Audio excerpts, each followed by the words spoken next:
Bom dia, me chamo Josemar Pântano, sou biomédico, especialista em análises clínicas, sou funcionário da Secretaria Estadual de Saúde e fui convidado a palestrar sobre o protocolo de terapia nutricional da 8ª Regional de Saúde. Quero primeiramente agradecer ao convite e parabenizar todos os envolvidos, tanto ao pessoal organizador como também os palestrantes. Então vamos ao protocolo. Obrigado. Começando então, queria dizer que esse protocolo foi finalizado lá no ano de 2020, no início de 2020. Ele foi conduzido pela Comissão de Farmácia Terapêutica da 8ª Regional de Saúde, em associação com os 27 municípios de abrangência da nossa regional. Ele foi aprovado pela Comissão Intergestores Regionais e hoje ele está vigente em todos os nossos municípios. Então, pessoal, eu vou falar um pouquinho sobre a base legal. Então, começando lá pela Lei 8080 de 1990, nela coloca que a gente deve desenvolver e executar políticas econômicas e sociais que visem reduzir os riscos de doenças e outros agravos. Estabelecimento de condições que assegurem acesso universal e igualitário a ações e serviços para sua promoção, proteção e recuperação. Então, quando a gente fala de política econômica que vise reduzir risco, é justamente quando a gente trata de uma terapia alimentar. A gente tratando bem esse paciente, ele vai se desenvolver física e mentalmente e assim provavelmente vai reduzir muito a probabilidade de ele estar desenvolvendo alguma doença.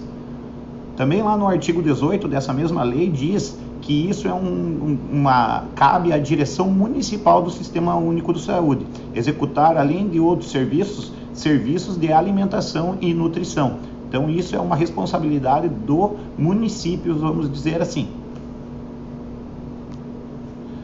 Tem essa emenda constitucional também de 4 de fevereiro de 2010, que ela diz o que é o direito do ser humano. Então, como direito social, a gente tem lá educação, saúde, alimentação, trabalho, moradia, o lazer, a segurança, previdência social, a proteção à maternidade e à infância, assistência aos desamparados na forma dessa Constituição.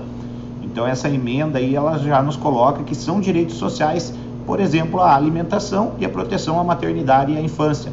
Então, nesse nosso protocolo, a gente enquadra esses dois quesitos de direitos sociais, tanto o de alimentação como a proteção à maternidade e à infância. A gente tem todos esses, vamos dizer, regramentos dispostos já, né, no Ministério da Saúde e nos estados, mas até hoje a gente ainda não tem uma política de botar em prática esses protocolos e essas condutas alimentares e nutricionais. Então, visando isso, que a gente trabalhou com esse protocolo clínico regional para tentar dar um norte para os municípios de como atender esses pacientes.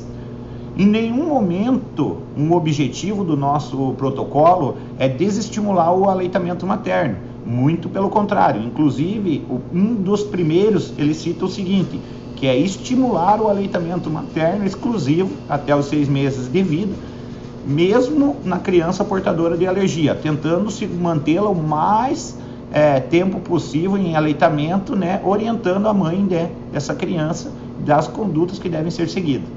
Também, além desse estímulo à amamentação, a gente ainda também quer organizar um fluxo de paciente, prescrição e indicação de fórmulas especiais com o intuito de racionalizar de forma responsável e técnica essa utilização.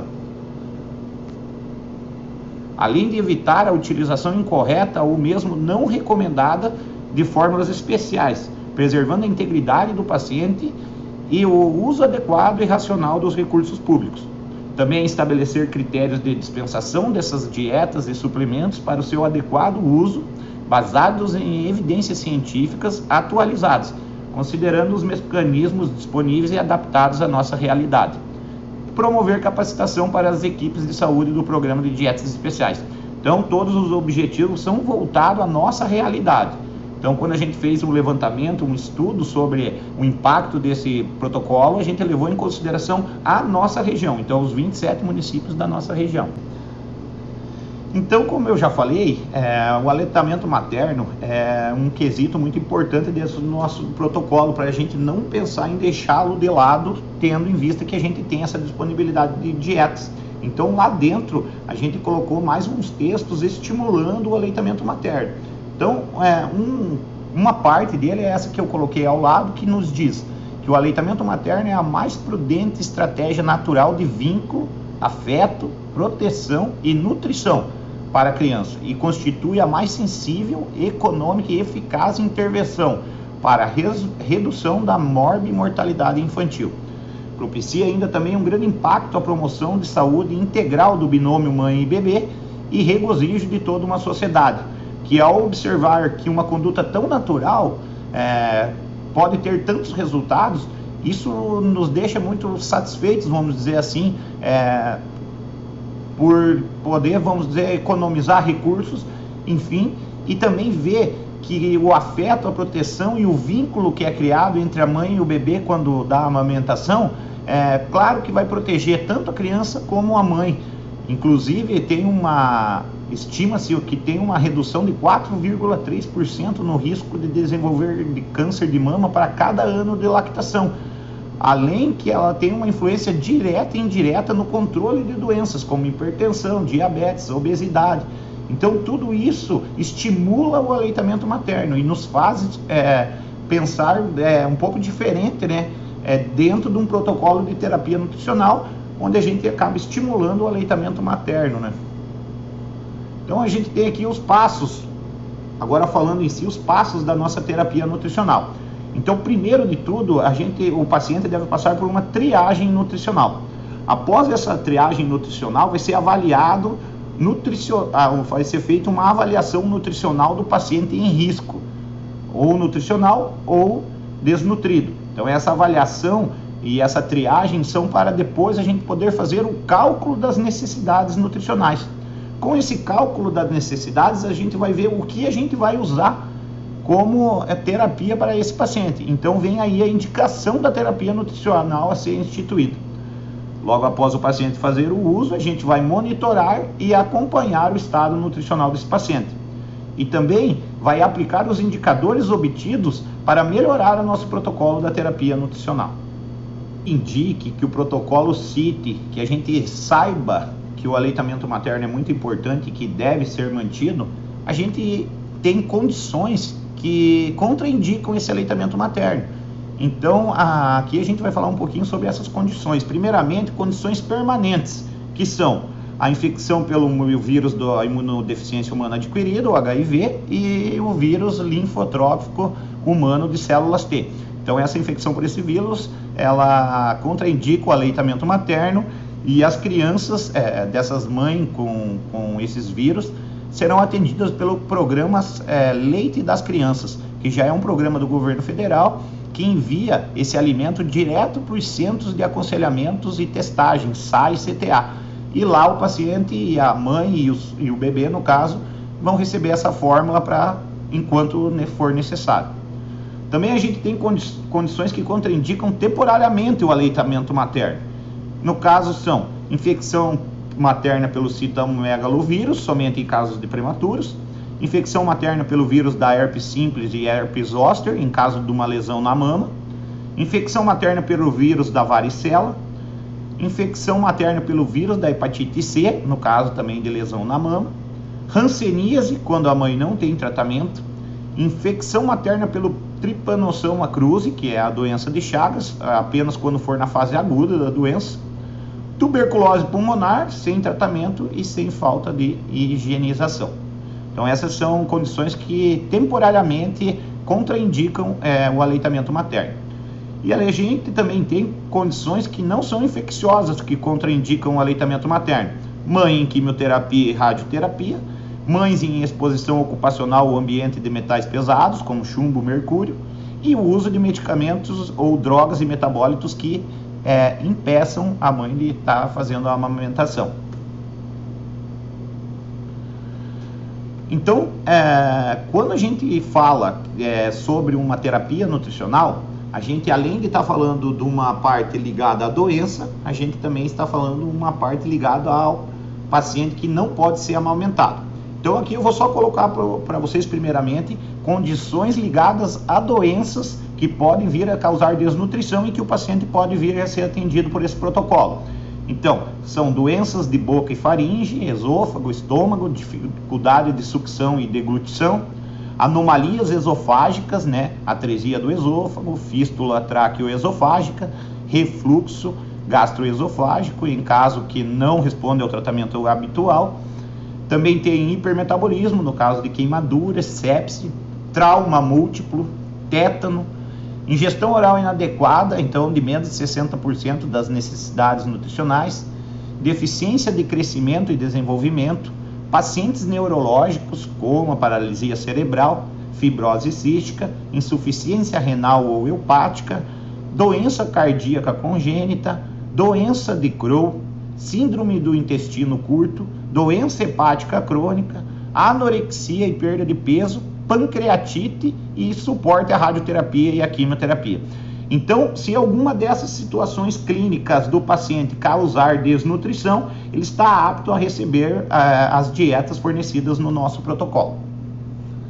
Então, vamos ver aqui as indicações em pediatria. Então, além daquelas condições de saúde que podem vir a desenvolver uma condição de desnutrição e que o paciente venha a ter que receber essas dietas, a gente também tem pacientes que vão estar em uso de fórmula de partida. Então serão atendidos nesse programa menores de 6 meses que impossibilitados de receber o aleitamento materno por causa daquelas situações que a gente já viu, ou também por óbito materno, ou também por crianças que não apresentem ganho de peso adequado para a idade, apenas com o consumo do leite materno, com base na recomendação da Organização Mundial da Saúde, e criança com algum distúrbio neurológico que comprometa a deglutição e absorção de nutrientes. Então essas crianças estarão aptas a receber a fórmula de partida.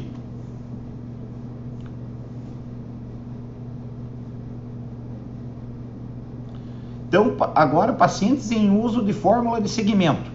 Serão atendidos nesse programa pacientes de 6 a até 12 meses, considerando crianças com distúrbios neurológicos que comprometam a deglutição e absorção de nutrientes, crianças que não apresentam ganho de peso adequado para a idade, conforme é recomendado pela Organização Mundial da Saúde, e pacientes em uso de nutrição enteral como uma forma exclusiva de alimentação. Então vão estar aptos crianças de 6 meses até 12 meses, com essas seguintes condições, a receber a fórmula de segmento. E também a gente tem dietas enterais e suplementos nutricionais infantis. Então, nessa caso, serão fornecidos para crianças com idade de 0 a 10 anos que se enquadrem nos critérios listados. Criança com patologia que comprometa o estado nutricional, então a gente já falou antes quais são as patologias. Criança que utilizem outra via alimentar, como por exemplo a sonda. Criança com diagnóstico de desnutrição, de acordo com a classificação da Organização Mundial da Saúde. Então, essas crianças que receberão essas dietas enterais, além disso, receberão também todo o material necessário para fazer a administração dessas fórmulas pelo município também, lá pela unidade básica de saúde de referência desse paciente. Então, são as 3 situações, além das clínicas, que a gente pode vir a enquadrar esses pacientes pediátricos, né, na nosso protocolo. Então aqui agora eu coloquei para vocês o elenco que a gente tem. Então sempre lembrando que no SUS a gente não pode trabalhar com o nome comercial do medicamento. Então eu listei aqui como que a gente, a nomenclatura que a gente tem genérica, vamos dizer assim, dessas fórmulas. Então são fórmulas infantis de partida, de 0 a 6 meses, fórmulas infantis de segmento, de 6 a 12 meses, dieta infantil polimérica, que é de 1 a 10 anos para pacientes intolerantes à lactose, fórmula infantil sem lactose, dieta enteral hipercalórica para crianças de 0 a 12 meses com deficiência de crescimento e desenvolvimento severo. Então esses hoje são os produtos que a gente tem disponível no nosso protocolo. Pode-se ter notado que falta nesse nosso esquema nutricional as fórmulas infantis à base de aminoácidos livres. Eu vou explicar agora aqui o porquê. O porquê é que o Ministério da Saúde tem um protocolo próprio para alergia ao leite da vaca. Esse protocolo já está disponível no Conitec, mas ele ainda não está vigente nos estados e municípios. A gente ainda está adaptando para poder começar a fornecer essas dietas. Ainda não sabemos como vai funcionar. Mas diante desse disponibilidade do Ministério da Saúde, a gente acabou deixando ele fora da nossa terapia nutricional aqui regional. Então aqui eu vou colocar rapidinho como é que se dá o fluxo de acesso dos pacientes a essas fórmulas. Então tudo vai começar lá com aquela triagem que a gente falou lá, que daquela triagem vai sair a indicação e a prescrição da fórmula, que pode ser feita tanto por médico ou por nutricionista. Com essa prescrição em mãos e a documentação necessária, que já está listada no protocolo, o paciente se dirige à sua unidade básica de referência, onde ele vai entregar a documentação, a qual vai passar por uma avaliação do Conselho de Farmácia Terapêutica e, se necessário, do Serviço Social. Para quê? Para ver se o paciente se enquadra nos critérios do protocolo e, no quesito Serviço Social, se ele tem a condição de estar levando essa fórmula para casa e administrando ela no paciente de forma correta. Então, diante dessa avaliação, a gente pode ter 3 resultados. O processo pode ser negado, no caso ele não se enquadrou no protocolo e esse processo vai ser encerrado, tendo assim o paciente que iniciar um novo processo. Ele pode ser autorizado, que o paciente vai se dirigir à farmácia para pegar o medicamento ou a fórmula, no caso, ou ele pode ser devolvido, solicitando que o paciente apresente alguma outra justificativa do uso dessa fórmula. Então, pessoal, aqui eu deixo para vocês então o link, tanto da nosso protocolo da terapia nutricional, que está disponível lá no site da RSS Paraná, como também do link do protocolo da alergia ao leite da vaca do governo federal, que está disponível lá no site do Conitec. Então vocês aqui estão vendo aqui em azul, então é o link da RSS Paraná com o nosso protocolo, e em preto o link do Conitec com o protocolo alergia da vaca do governo federal. Pessoal, era isso. Eu quero agradecer o convite novamente e falar que a Central de Abastecimento Farmacêutica e a Farmácia Especial do Estado do Paraná parabeniza todos os envolvidos por esse grande avanço na promoção em saúde. Muito obrigado a todos e até mais.